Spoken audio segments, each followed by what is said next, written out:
오늘 말씀의 제목은 두 아들을 잃고도 헛된 위로를 바라다 라는 제목으로 말씀을 나누겠습니다. 하나님께서는 다윗의 범죄함에 대해서, 다윗이 어떤 범죄를 지었습니까?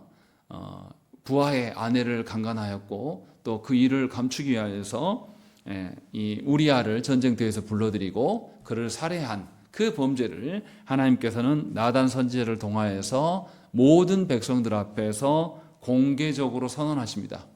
왜 이렇게 하시냐면 다윗을 회개케 하시기 위하여서 회개의 기회를 제공하신 것이고, 다윗은 이것을 알아차리고 하나님께 깨닫게 하심에 대해서 회개했습니다.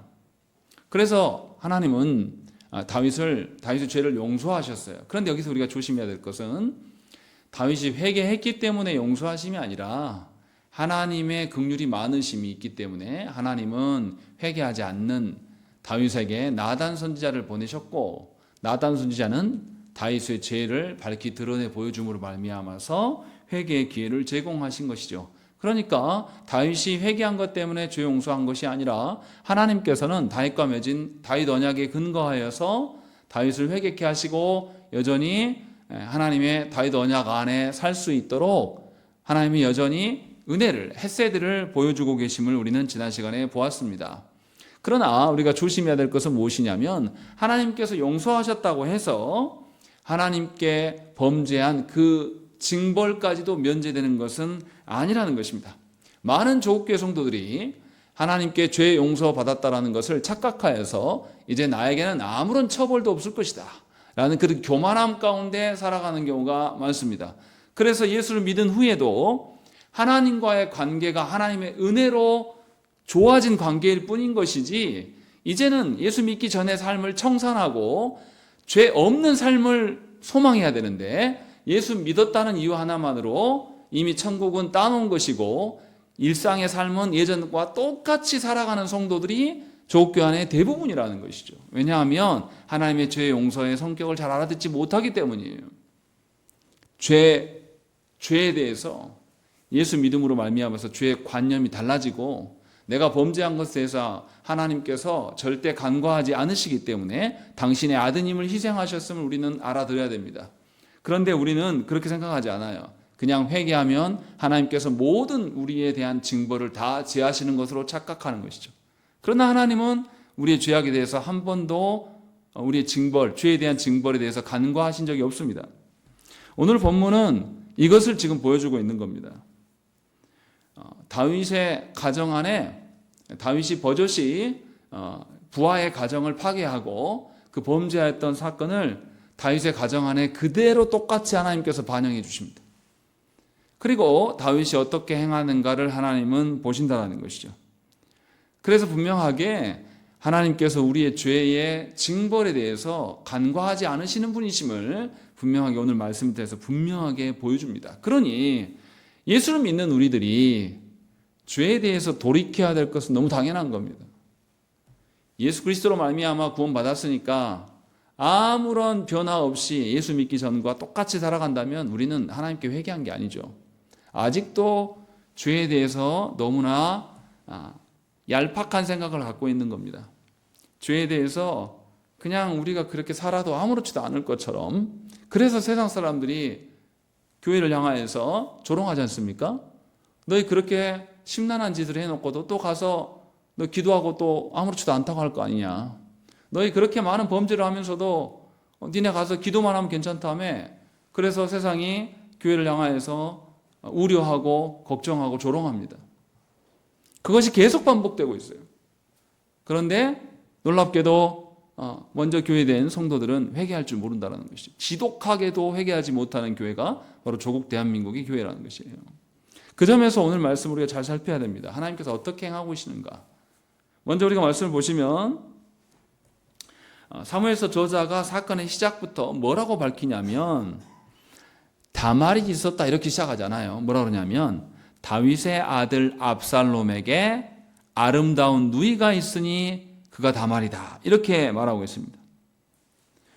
다윗에게 여러 명의 아내가 있었고 그 아내들에게서 각기 배다른 자녀들이 나왔다라고 이야기를 하고 있고, 이 압살롬과 다말은 한 배에서 나온 그런 남매간이다라는 것을 먼저 밝힙니다. 그리고 나서 아름답다고 말해요.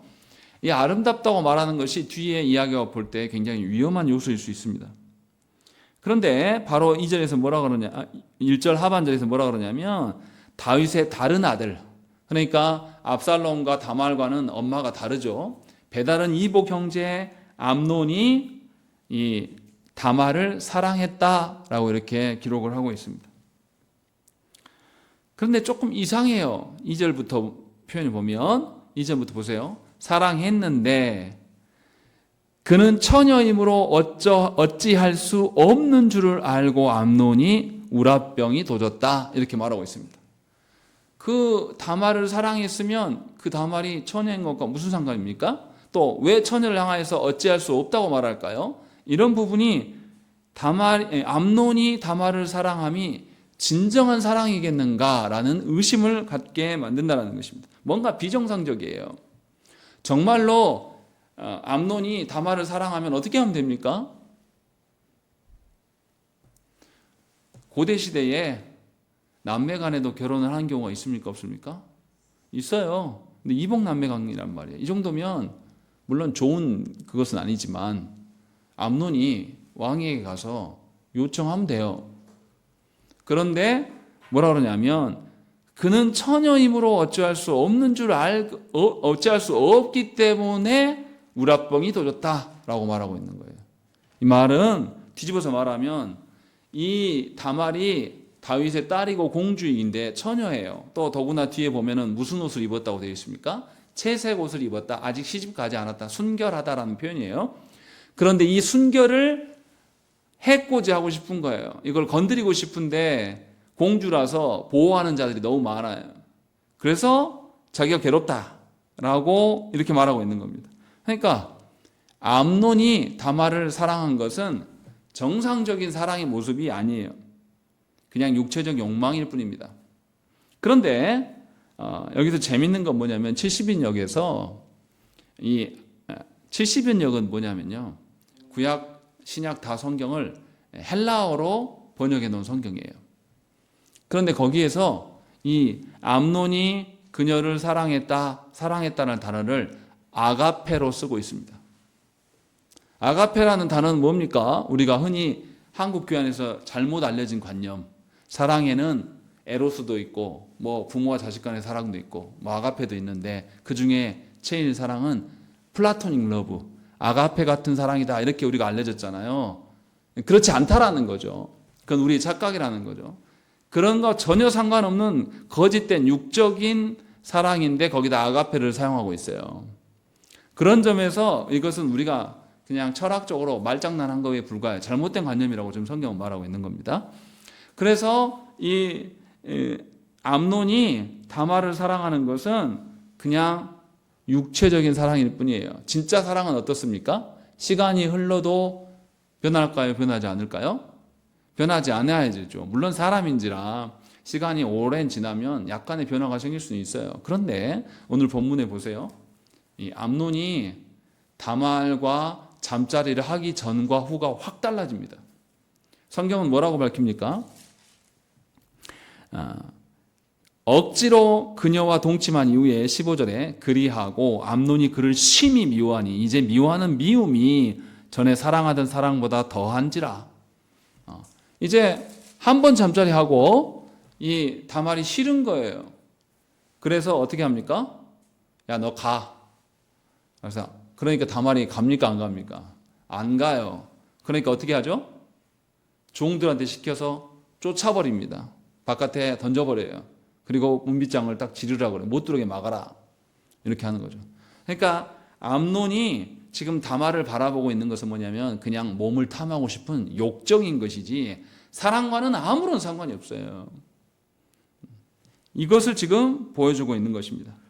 만약에 암논에게 왕의 권력이 있었다면 무슨 일이 있었을까요? 암논이 지금 큰아들이지 않습니까? 다윗 다음에 누가 왕을 이어갑니까? 암논이 될 가능성이 굉장히 높아요. 만약에 암논이 왕위를 빨리 이어받았다고 해보십시다. 그러면 암논이 다말을 어떻게 했을까요?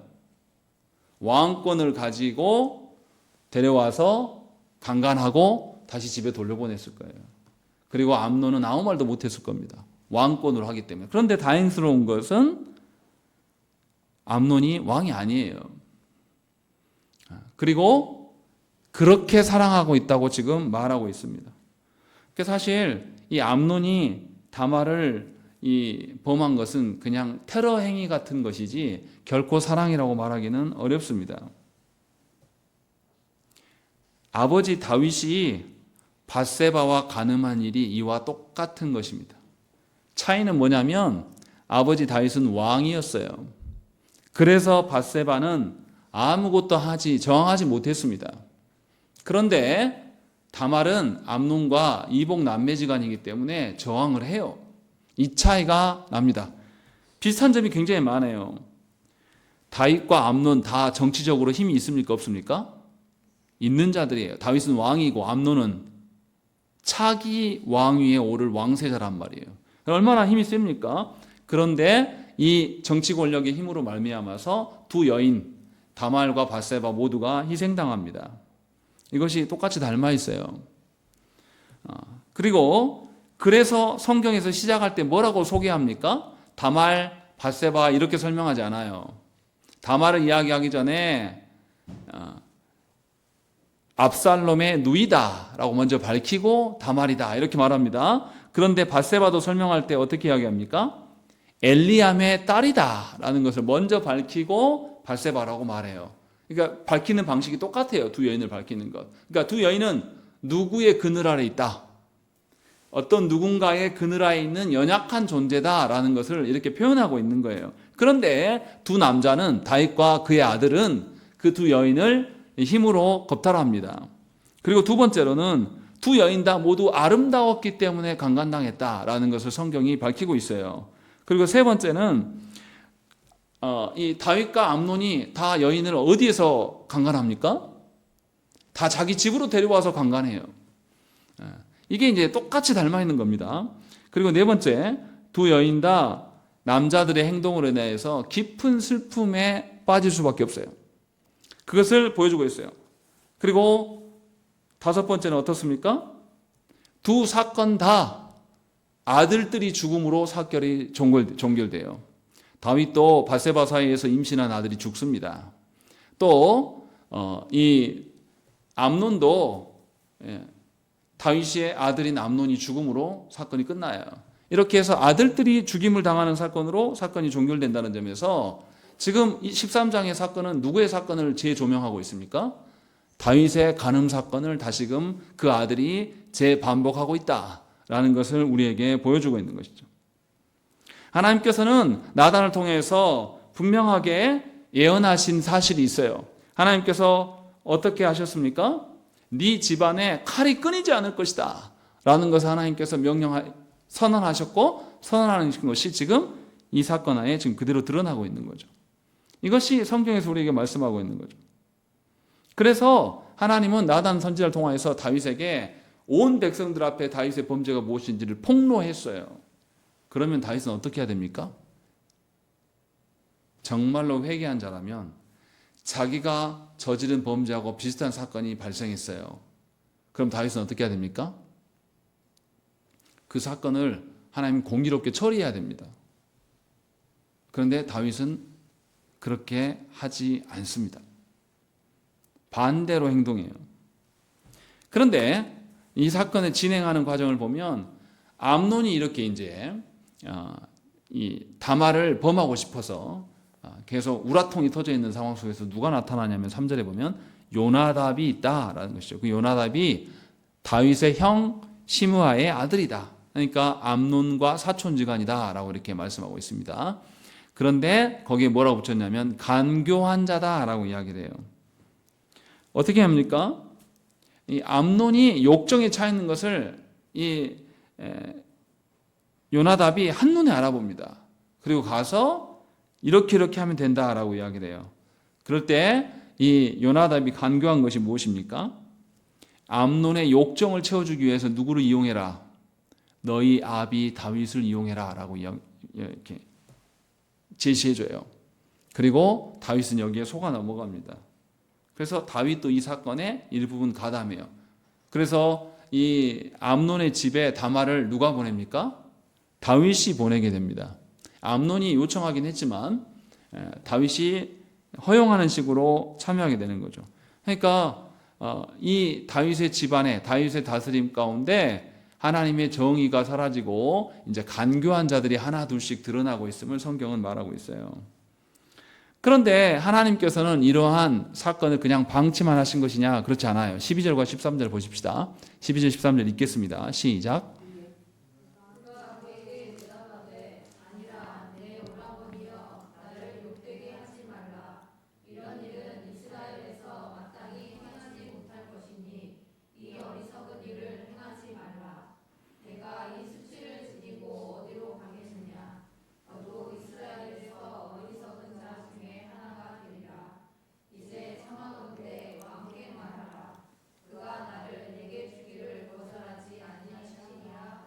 예.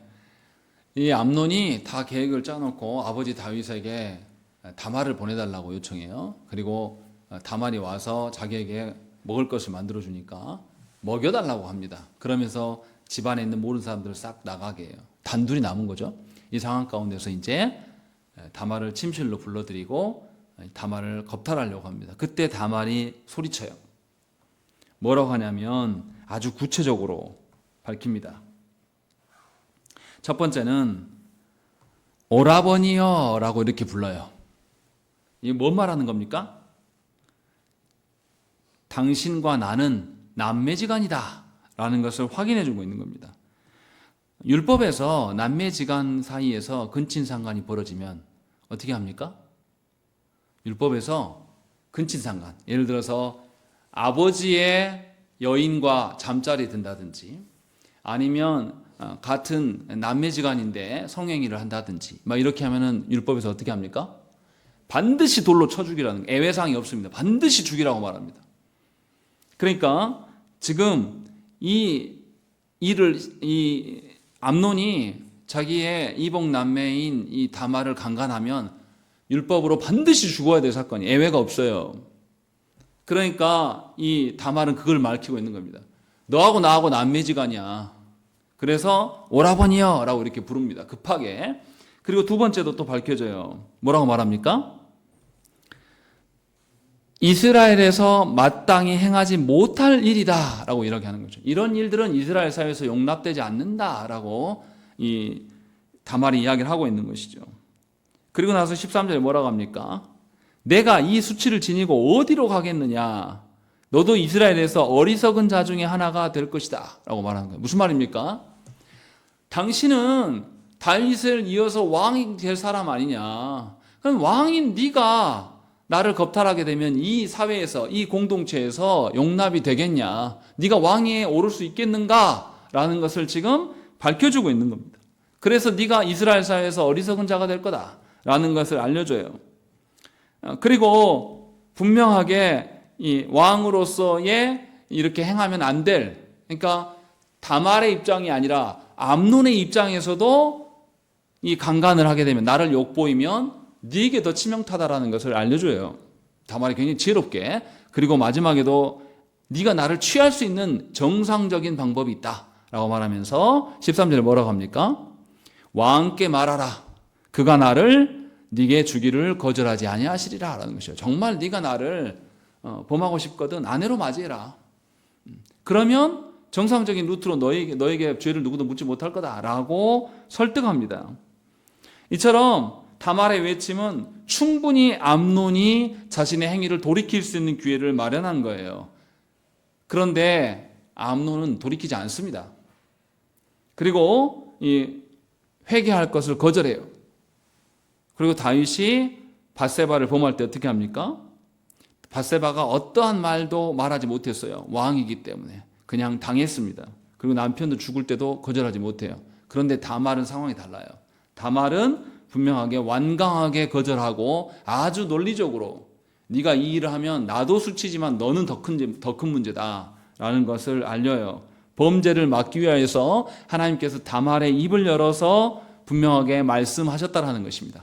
그런데도 암논은 그 욕정 하나를 이기지 못하고 범죄함으로 들어갑니다. 그래서 분명히 하나님께서 이 암논을 막고 계심을 분명하게 보여주는데도 불구하고 그는 회개할 기회를 보이지 않습니다. 그리고 다말을 강권하고 난 이후에 암논이 어떻게 합니까? 다말을 더 미워해요.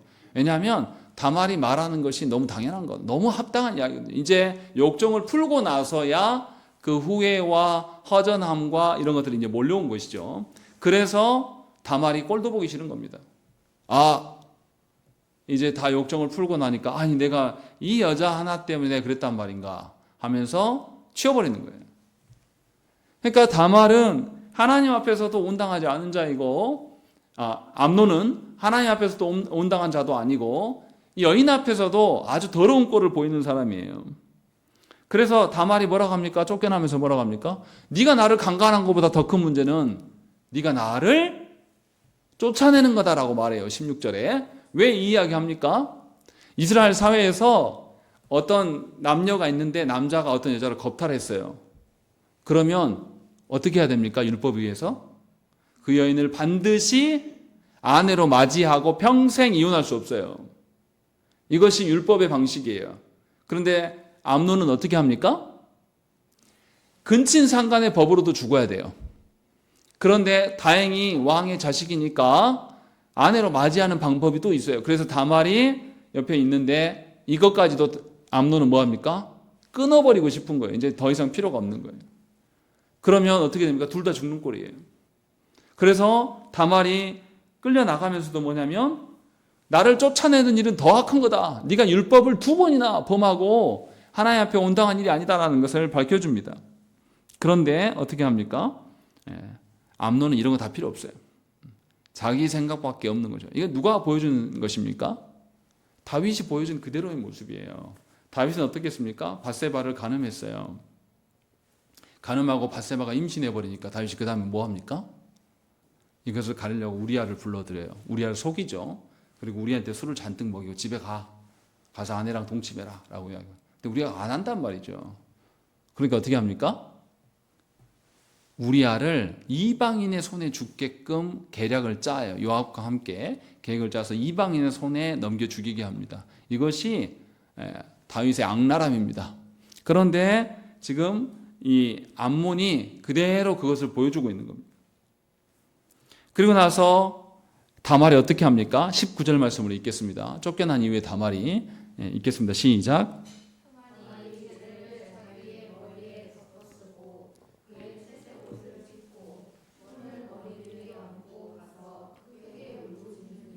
생각을 해보세요. 우리 사회도 그럴 겁니다. 여자가 강간을 당했어요. 그러면 일반적인 부모는 어떻게 행동합니까? 내 딸이 강간당했습니다 라고 말하면서 온 동네에 소문내고 다닙니까? 다 조용히 덮으려고 할 거예요. 딸한테 토닥이면서 괜찮아 너만 하나 참고 지나가면 괜찮아. 네 앞으로 시집 가야 되니까 너 일 없었던 걸로 하자 하면서 설득하면서 덮으려고 할 거예요. 그런데 이러한 태도가 아주 미련한 방식입니다. 우리가 생각할 때는 다말이 이상한 짓을 하고 있는 것처럼 보여요. 다말이 스스로 어떻게 합니까? 자기 죄를 뒤집어 쓰고 자기 색동옷을 다 찢어버려요. 그리고 가서 사람들 앞에서 큰 소리로 울부짖어요. 지금 뭐 하는 겁니까? 누구의 죄를 폭로하는 거예요? 암논의 죄를 폭로하고 있어요. 나는 강간당했다, 피해자다 라는 것을 밝히고 있는 겁니다. 왜 이것이 중요합니까? 우리 사회는 아주 더러운 사회예요. 그래서 여성이 강간을 당하는 일이 있어도 여성이 피해자인데도 불구하고 우리 사회는 누구보다 욕합니까? 내 저거 치마 짧게 입고 다닐 때부터 알아봤다. 내 저거 얼굴 화장 진하게 하고 다닐 때부터 알아봤어. 이것이 우리 사회의 실체예요. 그래서 피해자가 숨어야 되는 사회입니다. 이런 사회는 하나님의 정의와 공의가 없습니다. 아주 더러운 사회예요. 그런데 다말은 자기의 왕 아버지를 믿었어요. 하나님 세우신 왕이기 때문에 정의와 공의가 있을 것이라고 믿었습니다. 그리고 또 피해자인 자신이 자기의 그 죄 없음에 대해서 복원되고 신원돼야 될 것이 당연한 언약 백성의 사회에서 있어야 될 일이에요. 이것이 우리에게 낯선 일이라면 우리는 그만큼 타락한 존재들이에요. 이것이 우리에게 익숙하지 않고 아니 왜 이렇게 다말 이래? 왜 지 스스로 지 더러움을 다 까발리고 다녀? 이렇게 읽어진다면 그렇게 읽혀진다면 저와 여러분들은 아주 더러운 사회를 더러운 방식으로 살아온 것뿐입니다. 잘 깨달으셔야 돼요. 하나님의 공의가 있는 사회라면 이런 일은 그냥 감춰져서는 안 됩니다. 반드시 범죄자를 처벌해서 그 사회에서 더 이상 하나님의 정의와 공의가 침해받지 않게 행동해야 돼요. 그러니까 다말은 굉장히 자신의 치부를 드러내면서도 이 사회 안에 하나님의 정의가 있기를 소망하면서 지금 말한 거예요. 그러니까 다말이 얼마나 성숙한 여인입니까? 그런데 어떤 일이 벌어집니까? 21절 보세요. 다윗 왕이 이 모든 일을 듣고 심히 노하니라 라고 되어 있어요. 그리고 다윗이 아무것도 안 합니다. 그리고 23절을 보세요. 뭐라고 되어 있습니까? 뭐로 시작합니까? 만 2년 후에 라고 되어 있습니다. 하나님이 세우신 왕이라면 하나님의 정의를 세워야 됩니다. 아무리 자기 딸이라 할지라도 정의와 자기 아들이 그 일에 가담됐다 할지라도 다윗이 정말 바른 왕이고 육적인 삶만이 아니라 하나님 나라를 지향하고 있는 왕이라면 암논을 불러다가 죄인으로 다스려야 돼요. 그런데 다윗은 아무 일도 취하지 않습니다. 그냥 분노만 하고 말아요. 다말이 마음이 어떻겠습니까? 다말은 이제 공개적으로 강간당한 여자로 다 더럽혀진 여자로 다 이미 낙인이 찍혀서 더군다나 공주예요. 누가 다말을 아내로 맞이하겠습니까? 다말은 평생 혼자 살아야 돼요. 다윗은 자기 딸의 인생을 그냥 외면하는 겁니다. 아들 살리려고 딸을 버린 왕이에요. 아주 나쁜 인간인 거죠. 아마 다윗은 암논의 행동을 보면서 자기의 행동을 봤을 거예요. 자기의 과거 행적을 보면서 자기도 그랬기 때문에 바르게 가르치지 못한 거죠. 공동체의 리더자들이 왜 범죄하면 안 됩니까? 바르게 가르칠 수가 없는 거예요. 하나님 앞에서 바른 진리를 전할 수가 없게 돼요. 그래서 범죄에 대해서 더 민감해야 됩니다. 다윗은 이러한 생각이 없어요. 지금 아들 걱정밖에 없는 겁니다. 그래서 딸 자식을 죽여요. 딸 인생에 포기하게 만듭니다. 그때 압살롬이 이야기해요. 20절에 뭐라고 합니까? 그의 오라버니 압살롬이 그에게 이르되 네 오라버니 암논이 너와 함께 있었느냐? 그러나 그는 네 오라버니니 누이야 지금은 잠잠히 있고 이것으로 말미암아 근심하자 말라 하니라. 이에 다말이 그의 오라버니 압살롬의 집에 있어 처량하게 지내니라 라고 되어 있는 것이죠. 아버지가 제 역할을 안 하니까 이상한 일이 벌어지고 있는 것이고 압살롬이 위로하는 것 같아요. 그런데 압살롬의 말을 잘 보세요. 뭐라고 되어 있습니까? 누이야 지금은 잠잠히 있고 라고 되어 있습니다. 나중에는 어떻게 하겠다고요? 내가 지금은 잠잠히 있지만 나중에 내가 원수가 아플 거야. 기다려라. 이 말은 하지 않았지만 표현하고 있는 겁니다. 무슨 말입니까? 아버지 다윗이, 왕 다윗이 하나님의 공의를 세우지 않자, 하나님의 공의를 세우기 위한 정당한 심판을 시행하지 않자 누가 나서는 거예요? 압살롬이 나서고 있는 겁니다. 만 2년 동안 압살롬이 가만히 있는 것 같았지만 아마 칼을 갈고 있었을 거예요.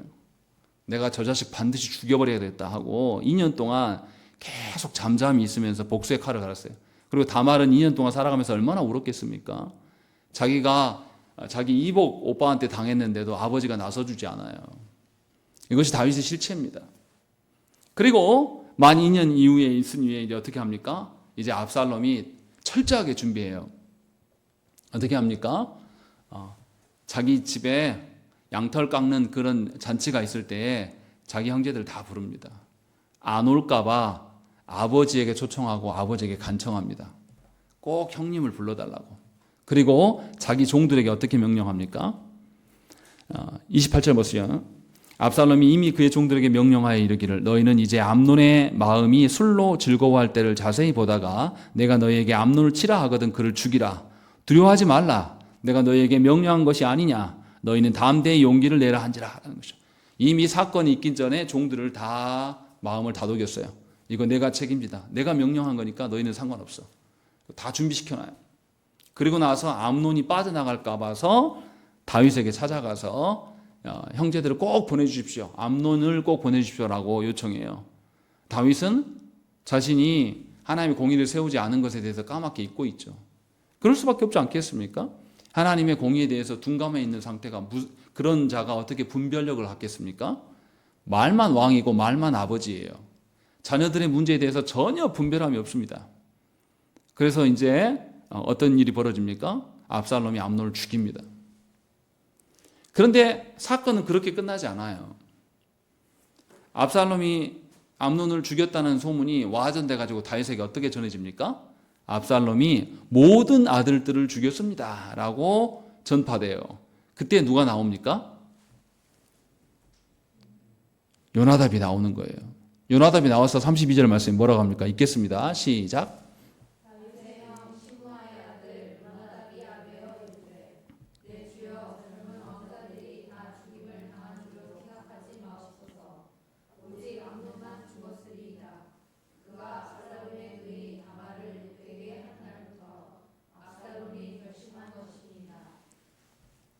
이 요나답 보세요. 아주 간사한 인간이에요. 자기 사촌들이잖아요. 압살롬도 사촌이고 암논도 사촌이란 말이에요. 그러면 서로 죽이고 하는 것에 대해서 막아야 되지 않겠습니까? 이 사람 다 알고 있어요. 압살롬이 암논을 죽이겠구나라는 걸 다 알고 있단 말이죠. 그리고 암논이 다말을 강간할 때도 그 계획을 짜준 사람이 누굽니까? 요나답 이 자식이에요. 이 간사한 사람이 왕의 곁에 있으면서 뭐 합니까? 왕이 힘들어할 때 왕이시여 걱정하지 마세요. 압살롬이 암몬만 죽였지 다른 사람도 안 죽였습니다. 그리고 그 다음에 뭐라고 합니까? 33절에 그러하온즉 내 주 왕이여 왕자들이 다 죽은 줄로 생각하여 상심하지 마옵소서 오직 암몬만 죽었으리이다 하고 실제로 왕이 돌아오니까 35절에 뭐라고 합니까? 왕께 아뢰되 보소서 왕자들이 오나이다 당신의 종이 말한 대로 되었나이다 라고 있는 거예요. 이 요나답 지금 뭐 하고 있는 겁니까? 잘 보세요. 요나답이 어떤 마음으로 했겠습니까? 왕자들을 서로 죽이고 쳐내고 왕자들이 빈 자리를 지금 누가 들어가고 싶은 거예요. 자기에게는 왕의 권위가 없거든요. 왕의 권한이 아직 안 돌아올 수가 없거든요. 왕의 큰아들과 둘째 아들, 왕을 이어갈 모든 두 사람을 다 제거시켜 그것도 불미스럽게 서로 죽이고 범죄함으로 말미암아서 그리고 그 사이에 다윗의 편인 양 다윗의 신뢰를 받기 위해서 은근히 들어가는 이 간사한 자가 이렇게 왕궁에 등극하고 있는 거예요. 왜 이렇게 되었습니까? 왕인 다윗이 그 왕궁에서 하나님의 공의를 세우지 않았기 때문이에요. 하나님의 공의가 파괴되고 하나님의 공의가 짓밟히는 곳에는 이렇게 더럽고 악한 자들이 몰려들게 되어 있습니다. 욕망에 찬 자들이 몰려들 수밖에 없는 것을 지금 성경은 우리에게 보여주고 있는 거예요. 분명하게 요나답은 사촌임에도 불구하고 이 모든 것을 다 알고 있었어요. 그리고 이 악랄함을 통해서 자신의 자리를 찾아가는 그런 더러운 작자들이 공동체 가운데 있다라는 것입니다. 아무리 언약 백성이고 하나님께서 택한 민족이라고 할지라도 그 안에 이러한 범죄의 악랄함이 있다는 것이죠. 교회는 다릅니까? 교회도 똑같아요. 교회가 하나님의 공의를 세우지 않고 가정이 하나님의 공의를 세우지 않으면요, 그 가정은 아주 더러운 것으로 변모합니다. 그 교회는 아주 더러운 작자들이 몰려들면서 서로를 음해하고 질타하고 정치질이 난무하는 거예요.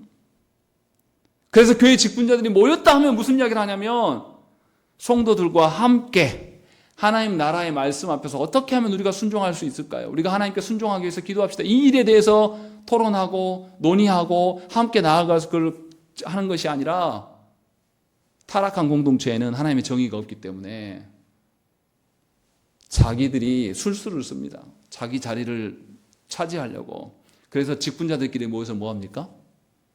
야야야, 우리 목사들이 모였는데 목회 잘하려면 장로 저것들을 제어해야 돼. 권사들도 제어해야 되고 안수 집사에도 날뛰지 못하게 하자. 이런 논의들을 해요. 또 장로애들은 장로애들끼리 모여서 무슨 이야기 합니까? 야, 목회자는 이따가 70대면 나갈 애들이고 우리는 죽을 때까지 이 교회에 있는 이들이야. 누가 주인이냐? 이런 논의들을 실제로 한단 말이에요. 조국 교회에서. 그래서 무슨 이야기 합니까? 목사들이 직분자를 세우면 안 된다. 장로를 특히 세우면 안 된다. 이따구 소리를 하고 있는 거예요. 이 따위 말들이 교회 직분자들 안에서 오가고 있는 것이 우리의 현실이란 말이에요. 왜 그렇습니까? 하나님이 정의를 세워야 될 자들이 정의에 대해서 덮어버렸어요. 다윗이 왜 덮었습니까? 다윗이 왜 아들들의 범죄함을 보면서도 처음에 암논의 범죄함을 보면서 다윗이 왜 하지 않았습니까? 아들 사랑에 젖어 있었어요. 아들이 우상이에요. 하나님의 공의는 중요하지 않아요. 암논이 더 중요해요. 자기의 대권을 이어갈 자가 훨씬 중요한 거죠. 그래서 바르게 가르치지 않습니다. 왜냐하면 자기도 암논과 똑같은 범죄를 저질렀단 말이죠. 그래서인지 어쩐지 정확하게 나올 수 없지만 이것을 수습하지 않아요. 그리고 압살롬이 이제 나서서 암논을 제거합니다. 그리고 압살롬이 도망해요. 이제 살 길을 찾아 도망해요. 보세요. 이 다윗은 한날에 두 아들을 잃었습니다. 하나는 죽고 하나는 이제 돌아올 수 있습니까? 없습니까? 못 돌아요. 이방 땅에 가서 한 번에. 사실은 다윗이 2년 전에 암논을 처벌했더라면 아들 하나를 잃고 끝났을 거예요. 어쩌면 아들을 잃는 게 아니고 목숨을 살려두고 옥에 가둬놓고 아들을 계속 지켜볼 수 있을지도 모릅니다. 다윗이 정말로 온전한 왕이었고 제정신이었다면 지금 이 순간에라도 하나님께 엎드려서 기도했을 거예요. 그런데 다윗은 어떻게 합니까? 37절 말씀 보세요. 압살롬은 도망하여 그슬왕 암미울의 아들 달메게로 갔고 다윗은 날마다 그의 아들로 말미암아 슬퍼했다. 슬퍼하고만 있는 거예요. 아들 문제 때문에. 그리고 39절 말씀 보세요. 읽겠습니다. 시작.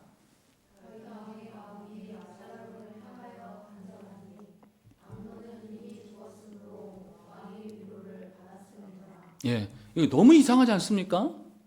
한날에 두 아들을 다 잃고 자기 딸은 강간까지 당했어요. 세 자녀를 잃은 것과 마찬가지잖아요. 그런데 다윗이 뭐라고 합니까?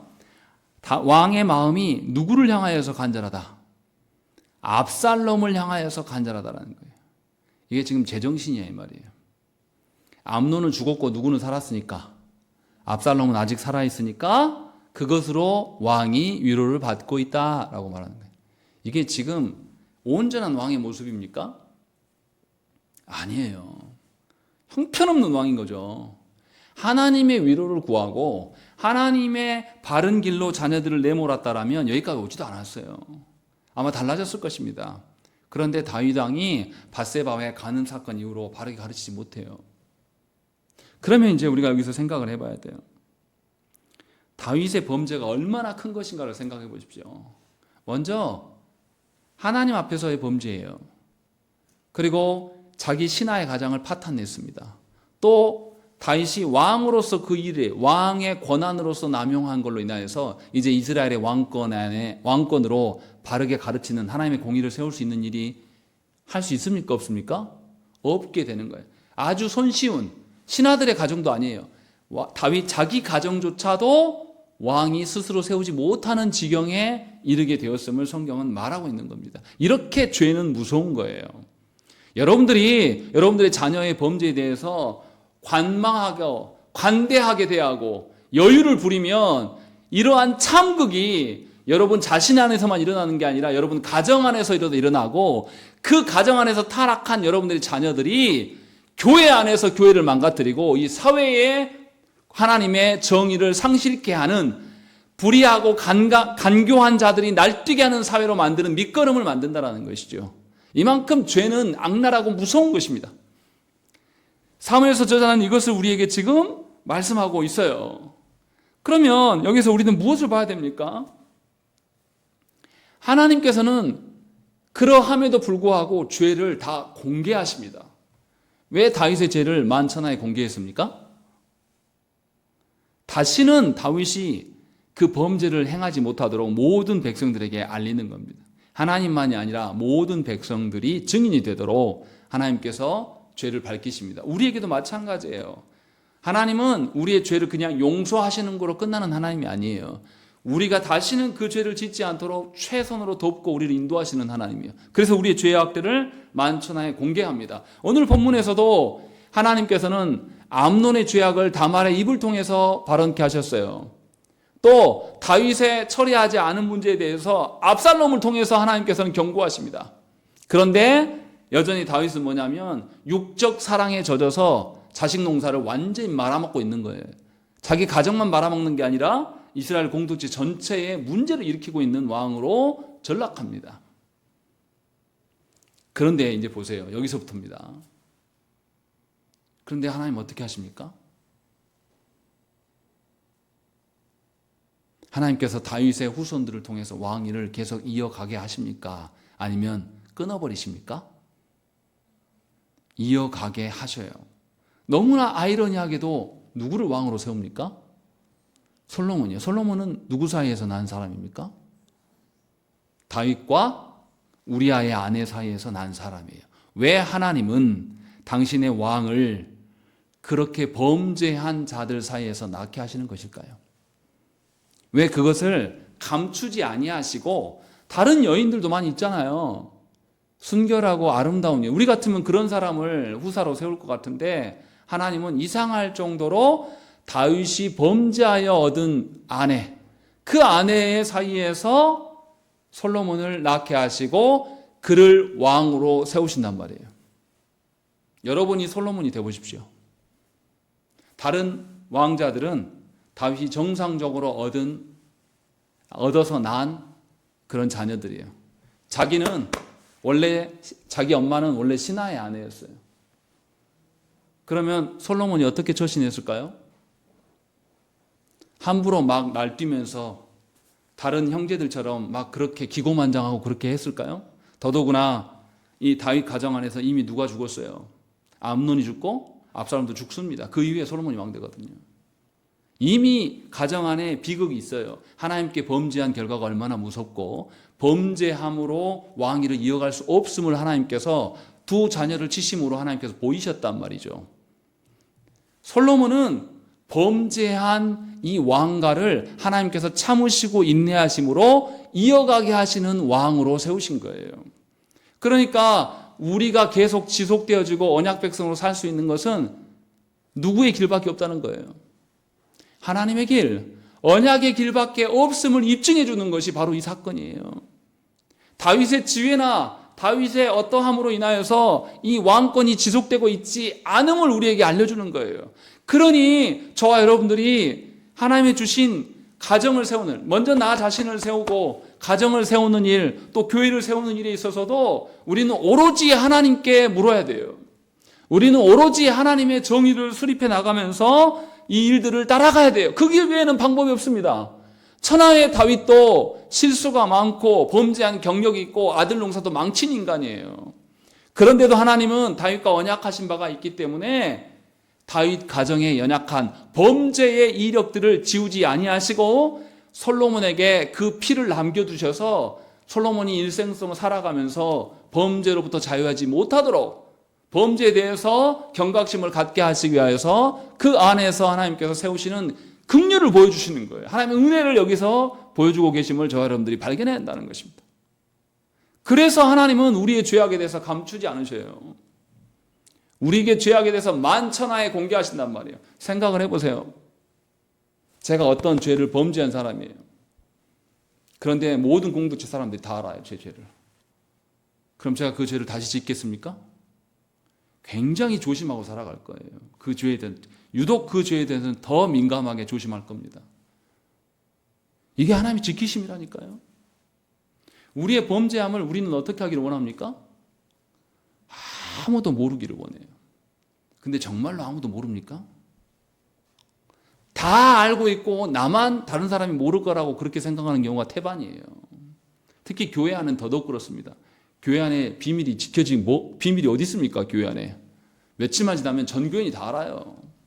이것이 한국교회의 실체예요.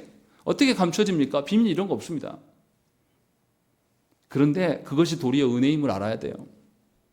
하나님께서 다시는 우리를 죄로 버려지지 않게 하시기 위하여서 우리에게 죄의 흔적들을 남기우시고 그 가운데 하나님의 긍휼을 베푸심으로써 우리가 하나님의 길을 따라갈 수 있는 길을 다시금 제공하신다는 것이죠. 13장에서 지금 보여주고 있는 것은 다윗을 우리의 모델로 삼아서는 안 된다. 다윗도 그냥 인간일 뿐이다 라는 것을 우리에게 알려주고 있는 것이죠. 그러함 속에서도 그 죄악과 말도 안 되는 그 가정 가운데서도 하나님은 죄를 감추지 아니하시고 공개하심으로 후손들에게 죄 앞에서 면밀히 살 것들을 하나님께서 길을 열어주시는 겁니다. 그런데도 이스라엘은 어떻게 합니까? 솔로몬부터 타락하게 되죠. 그리고 솔로몬 이후로 나라가 나뉘어지고 두 나라 모두 다 멸망합니다. 이것이 인간의 실체예요. 그런데도 불구하고 하나님은 어떻게 하셨습니까? 누구를 보내셨습니까? 약속하신 대로 아드님을 우리에게 주셨어요. 그래서 우리가 지금 성도의 모양으로 여기 앉아 있는 겁니다. 다윗의 어떠함, 솔로몬의 지혜로움, 뭐 이런 것으로 우리가 지금 여기 앉아 있는 게 아니에요. 철저하게 하나님의 그 다스리심의 권세로, 하나님의 헤세드로 말미암아서 지금 여러분들이 이곳에 있는 거예요. 그러니 저와 여러분들이 따라 걸어야 될 길은 무엇입니까? 하나님의 언약이에요. 하나님의 말씀이에요. 여러분들의 경험도, 여러분들의 연륜도, 여러분들의 자녀 사랑도 이런 거 아니에요. 여러분들이 자녀들에게 거짓된 육적인 사랑을 주면 줄수록 자녀들은 계속 범죄의 소굴로 들어가서 범죄자가 될 거예요. 오늘 말씀을 봐보세요. 다윗의 두 아들이 범죄의 피해자입니까? 가해자입니까?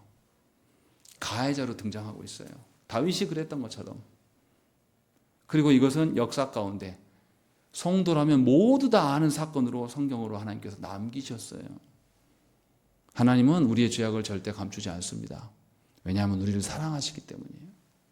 그래서 다시는 동일한 범죄를 범하지 않도록 우리에게 만천하에 공개하시는 하나님이에요. 그러니 하나님의 사랑을 바로 깨닫고 하나님의 길을 따라 걷기 위해서 우리가 기도해야 됩니다. 여전히 내 이미지를 꾸미려고 내 죄를 덮어주고 아무도 모르게 하고 여전히 내 이름을 위해서 붙잡고 살아가는 사람은 죄가 아닌 다른 일로 씨름하는 사람이에요. 다윗이 그랬던 것처럼. 그렇게 하면 할수록 여러분이 망합니다. 여러분들이 망하면 여러분들 가정이 세워지겠습니까? 여러분 가정이 망해요. 여러분 가정이 엉망진창이면 누구에게 복음을 전할 수 있겠습니까? 이 사회에 하나님의 정의를 누가 전해요? 사실 오늘 설교 제목을 제가 수신제가 지국평천하 이렇게 짓고 싶었어요. 한 사람의 타락이 얼마나 큰 파급력을 보여주고 있는가를 잘 보여주고 있습니다. 반대로 우리는 죄인이에요. 한 사람의 죄인됨을 우리가 인정하고 하나님께서 우리의 죄악을 다 드러내실 때에 도리어 나의 치부를 하나님 사용하십시오 라고 말하면서 위험으로 가려고 하는 자들에게 내가 이런 죄인이야. 가지 마라. 오히려 나의 죄를 들어서 사용하시는 하나님을 보면서 기꺼이 나의 죄를 내어드릴 수 있는 그런 자의 삶을 산다면 우리가 하나님의 은혜 가운데 살지 않겠습니까? 우리 자녀들에게도 하나님의 놀라운 그 은혜가 계속 지속되지 않겠습니까? 분명하게 저와 여러분들이 하나님의 길을 따라 걸으십시오. 그것만이 위로할 수 있는 길이고 그것만이 간절함을 드러낼 수 있는 길이라고 성경은 우리에게 말씀하고 있습니다. 다윗이 압살롬을 향하여서 간절했고 압살롬의 살아있음으로 인해서 위로받았던 그 헛된 위로에 빠지지 마시고 진실로 하나님으로 말미암아서 살아가서 여러분들을 하나님 앞에 바로 세우고 여러분들의 가정도 주 앞에 서기를 또한 하나님께 세우신 이 교회와 이 사회에서도 하나님의 선하심이 드러날 수 있기를 갈망하며 사시기를 간절히 축원합니다. 함께 기도하겠습니다.